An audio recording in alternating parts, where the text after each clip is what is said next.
नमस्कार प्यारे भक्तों, आज मैं आपको एक ऐसा अद्भुत मंत्र बताने जा रहा हूँ जिसे सुनना जीवन बदलने के लिए काफ़ी है। कई बार इंसान मेहनत तो करता है लेकिन धन और सफलता पास आते आते दूर हो जाती है। ऐसे में केवल एक ही शक्ति और जो है हर इच्छा को पूरी कर सकती है वह है शिव और कुबेर मंत्र। यह रहस्यमय मंत्र साधारण मंत्र नहीं है, इसे सिर्फ 21 बार सुन लेना ही इतना प्रभावशाली है। जीवन की हर रुकावट मिटने लगती है और भाग्य के दरवाजे खुलने लगते हैं। प्यारे भक्तों, जब मैंने इसे पहली बार सुना तो विश्वास नहीं हुआ था, लेकिन सच में उसी दिन से मेरी एक अधूरी मनोकामना पूरी हो गई। अगर आप भी चाहते हैं कि आपकी हर चाहत और सपना पूरा हो तो आज से ही इस मंत्र को पूरे 21 बार सुनना शुरू कर दीजिए। पर याद रखिए, इसे बीच में छोड़ दिया तो लाभ अधूरा रह जाएगा। तो प्यारे भक्तों, अब बिना देर किए हुए चलो प्रवेश करते हैं उस दिव्य शुभ कुबेर मंत्र में जो आपके जीवन को सुख समृद्धि और धन धान्य से भर देगा। मंत्र इस प्रकार है। ओम ह्रीं श्रीं क्लीं श्रीं क्लीं वित्तेश्वराय नमः। ओम ह्रीं श्रीं क्लीं श्रीं क्लीं वित्तेश्वराय नमः। ओम ह्रीं श्रीं क्लीं श्रीं क्लीं वित्तेश्वराय नमः। ओम ह्रीं श्रीं क्लीं श्रीं क्लीं वित्तेश्वराय नमः। ओम ह्रीं श्रीं क्लीं श्रीं क्लीं वित्तेश्वराय नमः। ओम ह्रीं श्रीं क्लीं श्रीं क्लीं वित्तेश्वराय नमः। ओम ह्रीं श्रीं क्लीं श्रीं क्लीं वित्तेश्वराय नमः। ओम ह्रीं श्रीं क्लीं श्रीं क्लीं वित्तेश्वराय नमः। ओम ह्रीं श्रीं क्लीं श्रीं क्लीं वित्तेश्वराय नमः। ओम ह्रीं श्रीं क्लीं श्रीं क्लीं वित्तेश्वराय नमः। ओम ह्रीं श्रीं क्लीं श्रीं क्लीं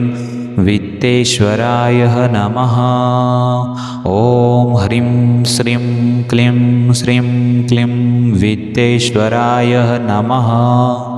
ओम ह्रीं श्रीं क्लीं श्रीं क्लीं वित्तेश्वराय नमः। ओम ह्रीं श्रीं क्लीं श्रीं क्लीं वित्तेश्वराय नमः। ओम ह्रीं श्रीं क्लीं श्रीं क्लीं वित्तेश्वराय नमः। ओम ह्रीं श्रीं क्लीं श्रीं क्लीं वित्तेश्वराय नमः। ओम ह्रीं श्रीं क्लीं श्रीं क्लीं वित्तेश्वराय नमः।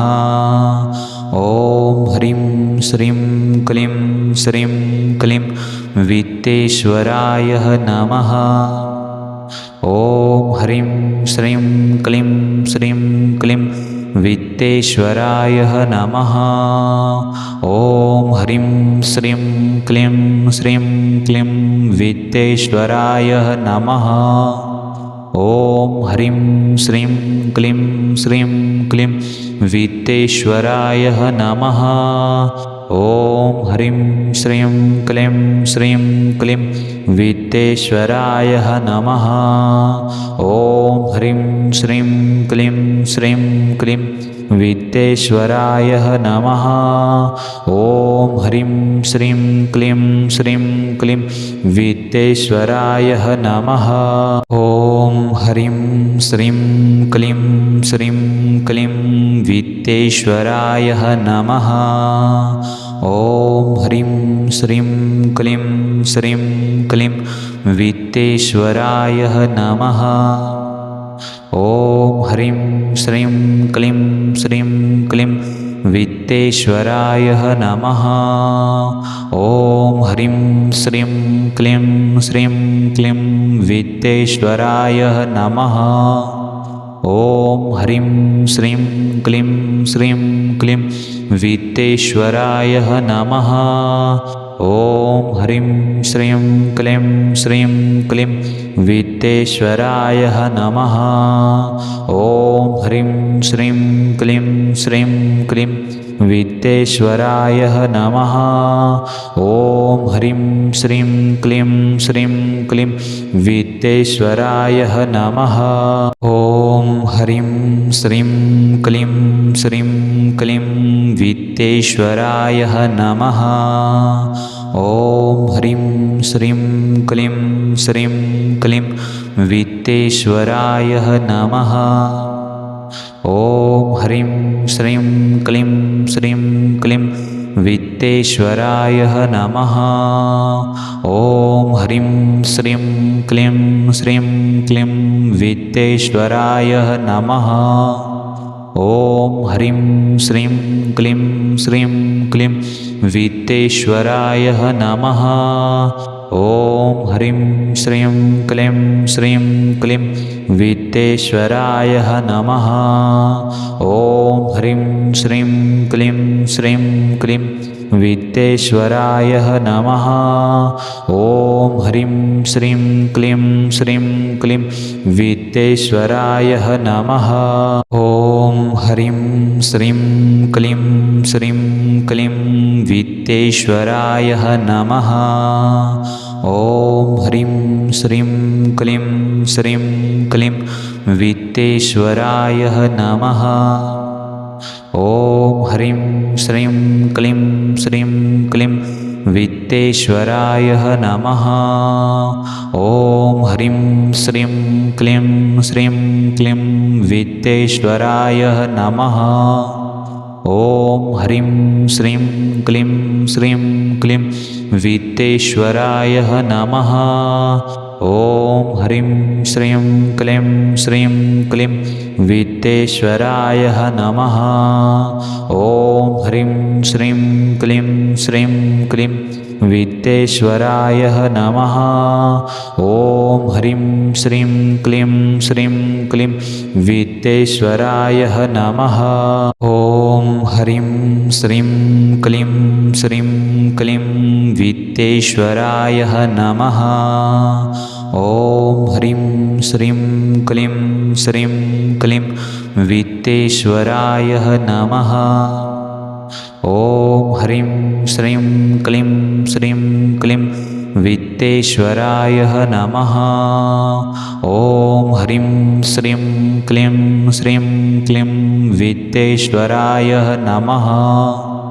ॐ ह्रीं श्रीं क्लीं श्रीं क्लीं वित्तेश्वराय नमः। ॐ ह्रीं श्रीं क्लीं श्रीं क्लीं वित्तेश्वराय नमः।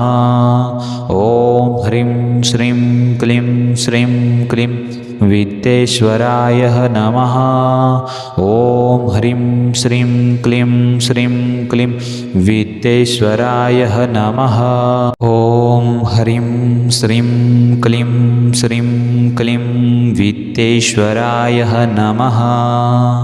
ॐ ह्रीं श्रीं क्लीं श्रीं क्लीं वित्तेश्वराय नमः। ॐ ह्रीं श्रीं क्लीं श्रीं क्लीं वित्तेश्वराय नमः। ॐ ह्रीं श्रीं क्लीं श्रीं क्लीं वित्तेश्वराय नमः। ॐ ह्रीं श्रीं क्लीं श्रीं क्लीं वित्तेश्वराय नमः। ॐ ह्रीं श्रीं क्लीं श्रीं क्लीं वित्तेश्वराय नमः। ॐ ह्रीं श्रीं क्लीं श्रीं क्लीं वित्तेश्वराय नमः। ॐ ह्रीं श्रीं क्लीं श्रीं क्लीं वित्तेश्वराय नमः। ॐ ह्रीं श्रीं क्लीं श्रीं क्लीं वित्तेश्वराय नमः। ॐ ह्रीं श्रीं क्लीं श्रीं क्लीं वित्तेश्वराय नमः। ॐ ह्रीं श्रीं क्लीं श्रीं क्लीं वित्तेश्वराय नमः। ॐ ह्रीं श्रीं क्लीं श्रीं क्लीं वित्तेश्वराय नमः। ॐ ह्रीं श्रीं क्लीं श्रीं क्लीं वित्तेश्वराय नमः। ॐ ह्रीं श्रीं क्लीं श्रीं क्लीं वित्तेश्वराय नमः। ॐ ह्रीं श्रीं क्लीं श्रीं क्लीं वित्तेश्वराय नमः। ॐ ह्रीं श्रीं क्लीं श्रीं क्लीं वित्तेश्वराय नमः। ॐ ह्रीं श्रीं क्लीं श्रीं क्लीं वित्तेश्वराय नमः। ॐ ह्रीं श्रीं क्लीं श्रीं क्लीं वित्तेश्वराय नमः। ॐ ह्रीं श्रीं क्लीं श्रीं क्लीं वित्तेश्वराय नमः। ॐ ह्रीं श्रीं क्लीं श्रीं क्लीं वित्तेश्वराय नमः। ॐ ह्रीं श्रीं क्लीं श्रीं क्लीं वित्तेश्वराय नमः। ॐ ह्रीं श्रीं क्लीं श्रीं क्लीं वित्तेश्वराय नमः। ॐ ह्रीं श्रीं क्लीं श्रीं क्लीं वित्तेश्वराय नमः। ॐ ह्रीं श्रीं क्लीं श्रीं क्लीं वित्तेश्वराय नमः। ॐ ह्रीं श्रीं क्लीं श्रीं क्लीं वित्तेश्वराय नमः। ॐ ह्रीं श्रीं क्लीं श्रीं क्लीं वित्तेश्वराय नमः। ॐ ह्रीं श्रीं क्लीं श्रीं क्लीं वित्तेश्वराय नमः। ॐ ह्रीं श्रीं क्लीं श्रीं क्लीं वित्तेश्वराय नमः। ॐ ह्रीं श्रीं क्लीं श्रीं क्लीं वित्तेश्वराय नमः। ॐ ह्रीं श्रीं क्लीं श्रीं क्लीं वित्तेश्वराय नमः। ॐ ह्रीं श्रीं क्लीं श्रीं क्लीं वित्तेश्वराय नमः। ॐ ह्रीं श्रीं क्लीं श्रीं क्लीं वित्तेश्वराय नमः। ॐ ह्रीं श्रीं क्लीं श्रीं क्लीं वित्तेश्वराय नमः। ॐ ह्रीं श्रीं क्लीं श्रीं क्लीं वित्तेश्वराय नमः। ॐ ह्रीं श्रीं क्लीं श्रीं क्लीं वित्तेश्वराय नमः। ॐ ह्रीं श्रीं क्लीं श्रीं क्लीं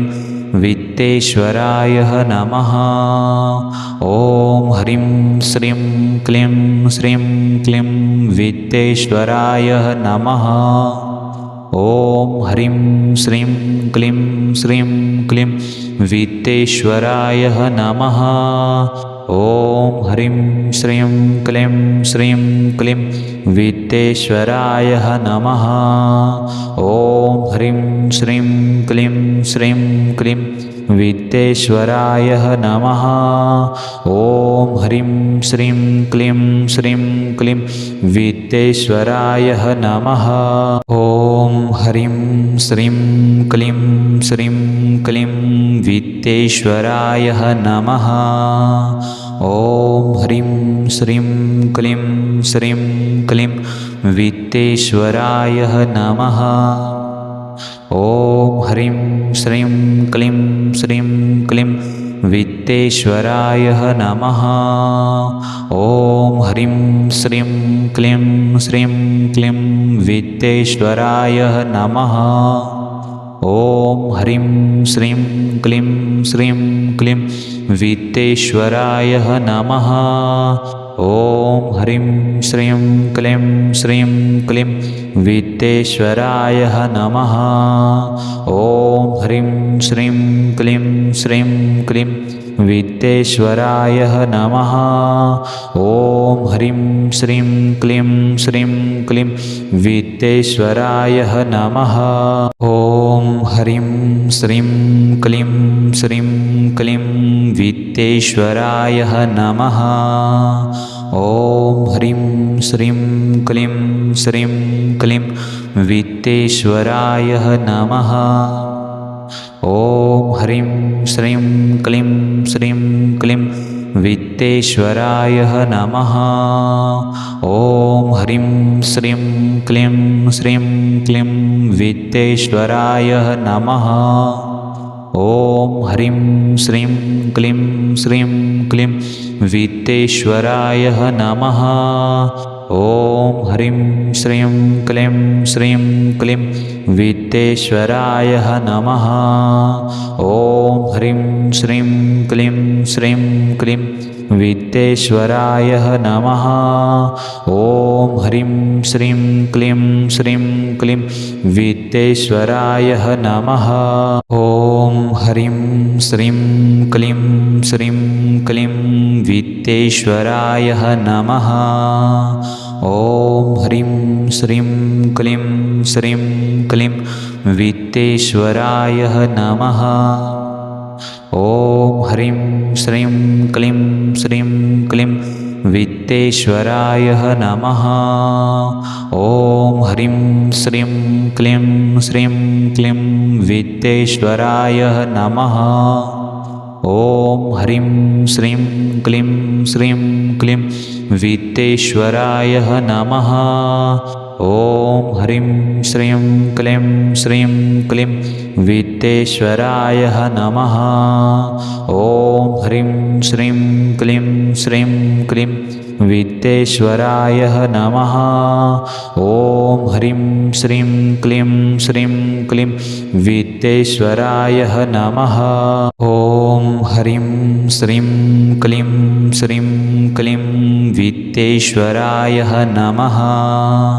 ॐ ह्रीं श्रीं क्लीं श्रीं क्लीं वित्तेश्वराय नमः।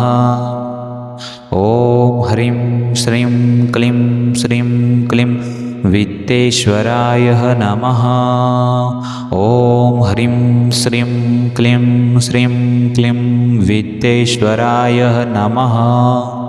ॐ ह्रीं श्रीं क्लीं श्रीं क्लीं वित्तेश्वराय नमः।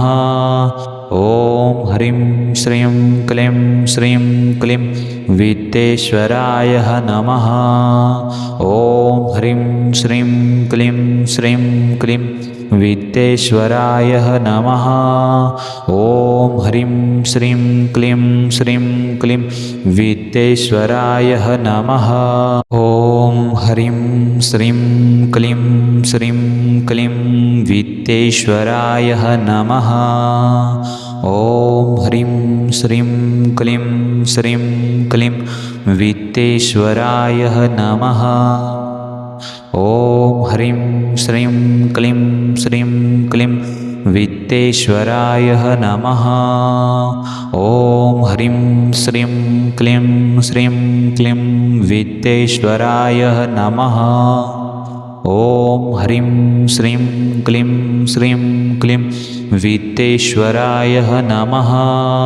ॐ ह्रीं श्रीं क्लीं श्रीं क्लीं वित्तेश्वराय नमः। ॐ ह्रीं श्रीं क्लीं श्रीं क्लीं वित्तेश्वराय नमः। ॐ ह्रीं श्रीं क्लीं श्रीं क्लीं वित्तेश्वराय नमः। ॐ ह्रीं श्रीं क्लीं श्रीं क्लीं वित्तेश्वराय नमः।